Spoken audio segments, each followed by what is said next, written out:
Parents insulted me at the sister's engagement party unaware I owned the restaurant, so I had my staff stop serving them, leaving 50 guests without food.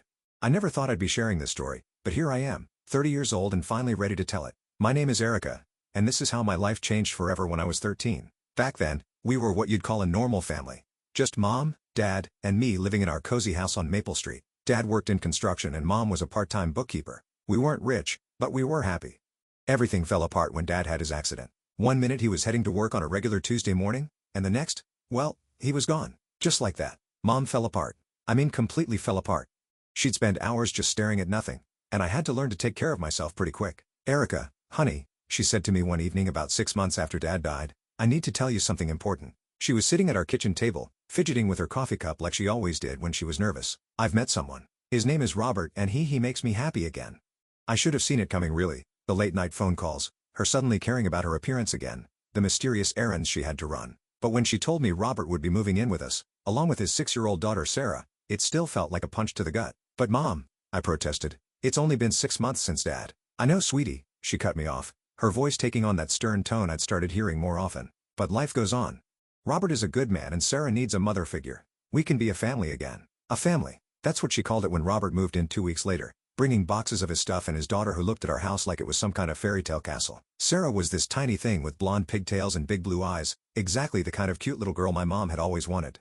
Look at her, Erica, Mom would say watching Sarah color or play with her dolls. Isn't she precious? She needs so much love and attention at this age. Yeah, she needed attention, and my mom was more than happy to give it, all of it, every last bit she had, which apparently left nothing for me. I watched as my mother transformed herself into the perfect stepmother for Sarah while I became invisible.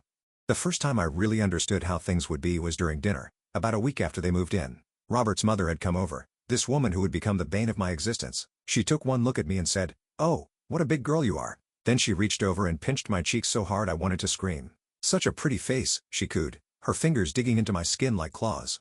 "But you know, Robert, this house would be absolutely perfect if she didn't finish the sentence." But she didn't have to. I saw the way she looked at me, like I was a stain on her son's perfect new family portrait. That night, I found bruises on my cheeks where she pinched me, but when I tried to show Mom, she just shook her head. Life settled into a routine, but not when I was part of. Mom, Robert, and Sarah became this perfect little unit, always doing things together, going to the park, having movie nights, or just sitting around the dinner table laughing at Sarah's silly jokes.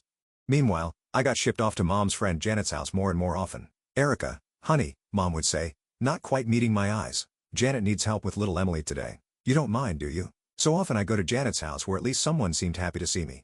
Emily was 4 and absolutely adorable, with these bouncy curls and a gap-toothed smile that could light up a room. She'd run to me screaming, "Airy, airy," the moment I walked through the door. Playing with Emily was actually the highlight of my days. We'd build blanket forts, have tea parties with her stuffed animals, or read stories where I'd do all the silly voices. Janet would bring us snacks and join in, sometimes asking about school and actually listening to my answers. It felt normal, like family should feel. Back at home it was a different story. Robert's mother, Mrs. Henderson, had practically moved in, or at least it felt that way. She was always there, rearranging furniture, criticizing the curtains, suggesting new paint colors, and Mom just jumped to make every change she suggested. "These walls should be eggshell, not cream," she'd declare. And next thing you know, Mom would be at the hardware store picking out paint samples. "The living room furniture needs to be rearranged for better feng shui," she'd insist, and Mom would spend all weekend moving heavy furniture around. But her favorite hobby was still tormenting me. She'd grab my cheeks between her bony fingers, squeezing until I thought my skin would burst. "Still not holding your fork properly, I see," she'd say, pinching harder. "Such poor table manners. Your mother really should have taught you better." Or she'd catch me reading on the couch. "Look at her slouching like that. No wonder she has such terrible posture." Pinch. "You'll never catch my Sarah sitting like that." Robert was just as bad, but in his own way. If I accidentally knocked over a glass or dropped a plate while doing dishes, he'd explode. "Do you know how much that cost?" he'd yell, his face turning red. "Of course you don't. You've never earned $1 in your life, have you? Just a freeloader living off my hard work." "I'm sorry," I'd mumble, trying to clean up whatever I'd broken. "Sorry doesn't replace things, does it?" he'd continue. "You eat my food, wear clothes I pay for, live in my house, and what do you contribute? Nothing. Just break things and make messes." Each time something like this happened, I'd look to Mom, hoping she'd say something, anything. But she'd just busy herself cleaning or fussing with Sarah, pretending not to hear. The day I turned 16, I made a decision. I wasn't going to be Robert's freeloader anymore. I got up early that morning and walked around the neighborhood putting up flyers I'd made offering dog walking services. By afternoon, I had 3 clients lined up. "You want to walk dogs?" Mrs. Peterson from 2 streets over asked when I knocked on her door. "What about all that schoolwork you teenagers have these days?" "I can manage both," I assured her, trying to sound more confident than I felt. I get good grades. I'm very responsible with animals. She looked skeptical but handed over her golden retriever's leash anyway. Alright, let's give it a try. Max needs a walk every day after school, $10 per walk. That was just the beginning. Soon, I was walking 5 different dogs, watching the Martinez twins on weekends, and helping old Mr. Cooper with his grocery shopping. Janet officially hired me as Emily's after-school nanny, which felt weird since I've been watching her for free all this time anyway. I saved every dollar, didn't spend a cent on candy or movies or any of the things other kids my age bought. After 3 months, I had enough to buy what I'd been dreaming of, a smartphone. Nothing fancy, just a basic model on sale, but it was mine. The day I brought it home, I couldn't stop smiling. I had something that was just mine that nobody could say they paid for. I was setting up the phone in my room when Sarah barged in without knocking as usual. "What's that?" she demanded, pointing at my phone. She was 9 now and had gotten into the habit of wanting everything she saw. "It's my new phone," I said, trying to keep my voice neutral. "I bought it with money from my jobs." Sarah's eyes went wide. "But I want a phone, Daddy." Before I could stop her, she was running downstairs screaming for Robert. I heard his heavy footsteps on the stairs and my stomach dropped. "What's wrong, Princess?" he asked from my doorway. "Erica has a phone and I want it," Sarah whined, pointing at me accusingly. What happened next still makes my blood boil when I think about it. Without a word, not one single word, Robert walked over, grabbed the phone right out of my hands, and gave it to Sarah. "Daddy's got you covered, sweetheart," he said to her, completely ignoring me. I was so angry I could barely see straight. The next day at school I told my English teacher, Mrs. Collins, everything about the phone, about Robert's constant belittling, about Mom's indifference. She listened quietly, then took me to the principal's office. By that afternoon, Mom was called in. I wasn't in the meeting but I heard raised voices. When Mom came out, her face was red with anger, but she had my phone in her hand. She thrust it at me without looking at me. "Here," she said through clenched teeth. "I hope you're happy now." That night, after Sarah had cried for hours about losing her phone, Mom came to my room. "How dare you?" she hissed. "How dare you go behind our backs like that? Do you know how embarrassing that was? You're nothing but a traitor." That was the last thing she said to me for 2 weeks. She and Robert both pretended I didn't exist, walking past me like I was invisible, talking around me like I wasn't there. Even at dinner, they'd pass dishes right past me without acknowledging my presence. 2 years passed in pretty much the same way, me working my jobs, trying to keep my head down at home and focusing on school. I threw myself into my studies, knowing education was my ticket out. When senior year came around, I applied to every scholarship I could find. The day the letter arrived from State College, I nearly threw up from nervousness. I waited until I was alone in my room to open it, my hands shaking so bad I could barely tear the envelope. "Dear Miss Thompson, we are pleased to inform you." I had to read it 3 times before it sank in. Full scholarship. They were giving me a full scholarship. I'd done it. I was going to college and I wouldn't have to beg Robert for a dime. Like an idiot, I thought maybe this would make them proud. Maybe this would finally make Mom see me again. I waited until dinner that night when everyone was sitting around the table. "Mom, Robert, I have some good news," I started, my heart pounding. "I got accepted to State College." "What?" Robert's fork clattered against his plate. "You applied to college without telling me. Who do you think you are?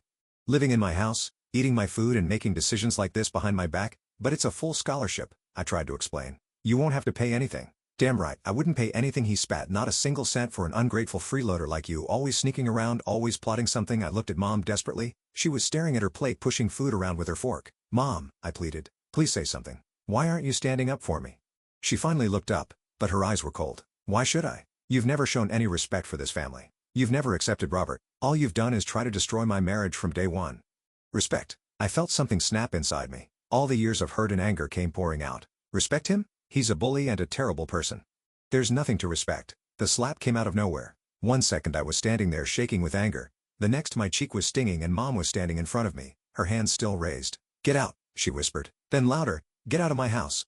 I touched my cheek where she'd hit me, feeling like I was in some kind of nightmare. I ran upstairs in a daze, grabbing my backpack and stuffing it with whatever clothes I could reach. My phone, my school documents, the little bit of cash I had saved. Everything else would have to stay. I could hear Sarah laughing downstairs, Robert yelling, but it all seemed far away. 10 minutes later, I was standing on Jenny's front porch. Jenny from my biology class, the only person I could think to call. When she opened the door and saw my face, saw the backpack and the tears I hadn't even realized were falling, she didn't ask any questions. She just pulled me inside and hugged me. I was sitting in Jenny's kitchen, stressing about how I'd manage college while being essentially homeless, when her Aunt Maria walked in. "So you're the girl Jenny's been telling me about," she said, looking me up and down. "Need a job?" Turned out, Maria owned this little Italian restaurant downtown, and she had an empty studio apartment above it. Before I knew what was happening, she was offering me both. "Half rent, free meals, flexible hours around your classes," she said. Like it was no big deal. "The apartment needs some work, but it's clean and safe." I started as a waitress, learning everything I could about the business. Area was tough but fair, teaching me things they'd never covered in my business classes at college. "Watch how that table keeps sending food back," she'd say. "That's why we document every complaint, every compliment. Details matter in this business." The apartment was tiny, barely room for a bed and a mini fridge, but it was mine. No Robert yelling about freeloaders. No Sarah barging in without knocking. No Mrs. Henderson's critical eyes. Just my own space where I could study, sleep, and finally, breathe. At my senior year, Maria had promoted me to administrator. I graduated with my business degree on a Saturday and was back at work Monday morning, now handling schedules, inventory, and staff management. "You've got a gift for this," Maria told me 2 years later after I'd worked my way up to manager. She was sitting in her office looking tired, but satisfied. "Jenny tells me you two have been talking about partnership," she said. I shifted nervously in my chair. "We discussed it, but good," she cut me off. "Because I'm retiring." My heart nearly stopped. "The restaurant's going to Jenny," she continued. "But she needs someone who knows this business inside and out. Someone like you." I stared at her, barely breathing. "Are you saying?" "I'm saying you two should run this place together, equal partners. You've got the experience. She's got the passion. Could be a powerful combination." Jenny and I stayed up all night talking it through. I had savings, every penny I could spare from the last few years. And she had ideas, modernizing the menu, expanding the business. "We could do this," she said, her eyes bright with excitement. "Really do this, Erica. Make it our own." So we did. I invested everything I had and we turned Maria's traditional Italian restaurant into something uniquely ours. For years after that, we opened our second location across town. Sometimes walking through our restaurants watching everything run smoothly, I'd think about my family. 11 years had passed since that night since Mom slapped me and threw me out. They were still in the city. I knew that much from occasional glimpses of Sarah's social media posts, but we lived in different worlds now. One day, Jenny and I were in our office above the downtown location, surrounded by spreadsheets and expansion plans, when we heard the party arriving downstairs. "Sounds like the engagement party's here," Jenny said, glancing at the booking schedule. 50 people. Should be a good night." We had this tradition, something we started when we first took over the restaurant. We'd go out and talk to customers, get their feedback, make them feel special. It was one of the things that set us apart. "I'll go check on them," I said, slipping on my branded blazer and pinning my name badge to it. "You finish up with those vendor contracts." The sound of laughter and clinking glasses got louder as I headed downstairs. A big party like this could mean repeat business, maybe even more event bookings. I straightened my badge and put on my best professional smile. Then I saw them. My mother, sitting at the head table, her hair grayer than I remembered but styled perfectly as always. Robert, next to her, somehow looking both older and exactly the same. And Sarah, in a sparkly dress, holding hands with a guy in an expensive suit. My sister's engagement party. For a second, I thought about turning around, but before I could move, Mom's eyes met mine, and I saw the recognition hit. "Well, look who it is," she announced loudly, making heads turn. "Our waitress for the evening." Robert's face twisted into that familiar sneer. 30 years old and still serving tables, he scoffed. "Can't say I'm surprised." I opened my mouth to speak, but Mom cut me off. "I always knew you'd end up like this," she said, her voice dripping with satisfaction. "Look at your sister, college graduate, economist, getting married to a wonderful man, and you, still wearing a name tag and taking orders." Sarah giggled, squeezing her fiancé's hand. "Maybe she'll do our dishes tonight, right Daddy? Show us her special skills, the floors too." Robert stood up, swaying slightly, drunk. "In fact," he slurred, "let's give her something to clean up right now. It happens so fast." He grabbed a plate of salad from the table and hurled it to the floor. The crash made everyone jump. I felt a sharp sting on my cheek and reached up to touch it. My fingers came away red. "Oops." Robert smirked, staring at the blood trickling down my face. "Better get a mop, waitress." My blood was boiling as I stood there, feeling it drip down my cheek. 11 years of hurt and anger were bubbling up and I was ready to unleash everything I'd ever wanted to say to them. But before I could open my mouth, Jenny's voice cut through the tension. "I believe this situation requires immediate attention," she said, walking up with the calm authority she'd learned from her Aunt Maria. She was holding our service agreement, bound in leather with our restaurant's gold-embossed logo. Jenny cleared her throat and addressed the room. "According to our service agreement, Section 3.2, any customers who verbally abuse or physically harm our staff or ownership," she paused, meaningfully gesturing toward me, "will be immediately removed from the premises." "Ownership?" Mom's mouth fell open. "What are you talking about?" "Oh," Jenny said, her smile razor sharp. "Didn't you know? You're talking to Erica Thompson, co-owner of this establishment, and 3 others across the city." The silence that followed was deafening. I watched the color drain from my mother's face as she looked around the restaurant, really looked, at the framed reviews on the walls, the elegant decor, the sophisticated clientele, all the success she'd never bothered to learn about. That's impossible," Robert sputtered, but I could see the doubt creeping into his eyes.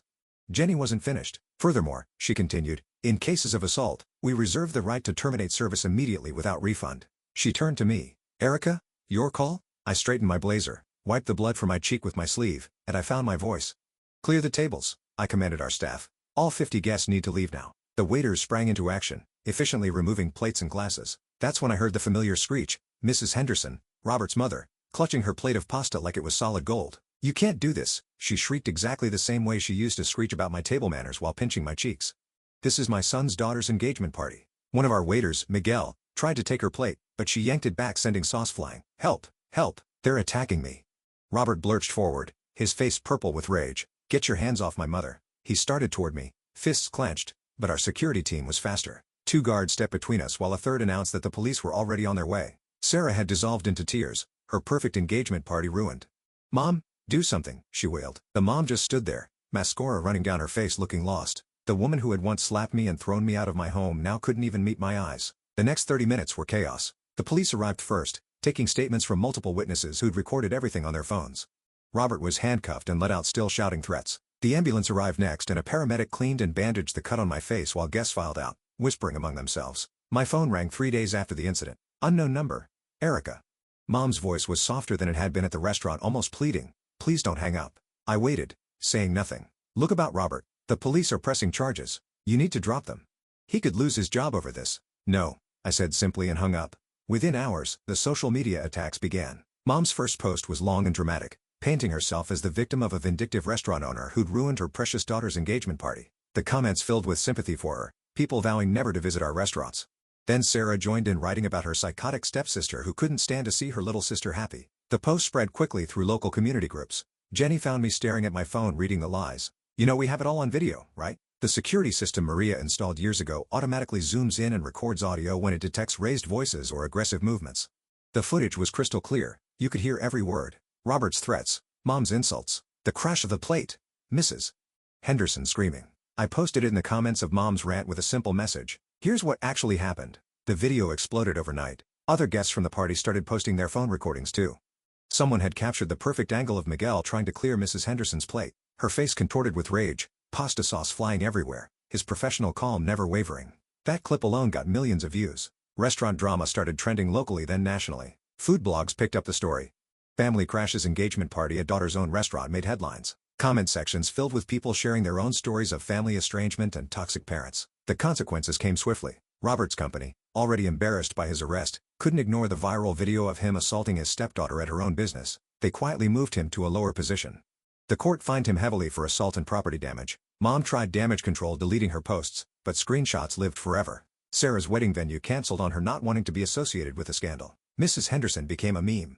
The pasta lady, her screeching face splashed across social media. Watching the view count climb on that security footage, I remembered something I used to tell myself in the dark days after Mom kicked me out. Someday, things would be different. Someday, I'd have the chance to reconcile with my family. Someday, they'd realize what they'd done and try to make it right.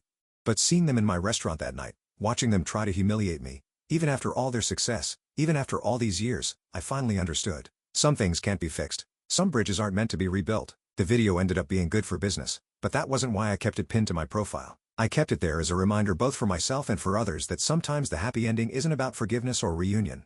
Sometimes it's about accepting that it's okay to walk away and never look back.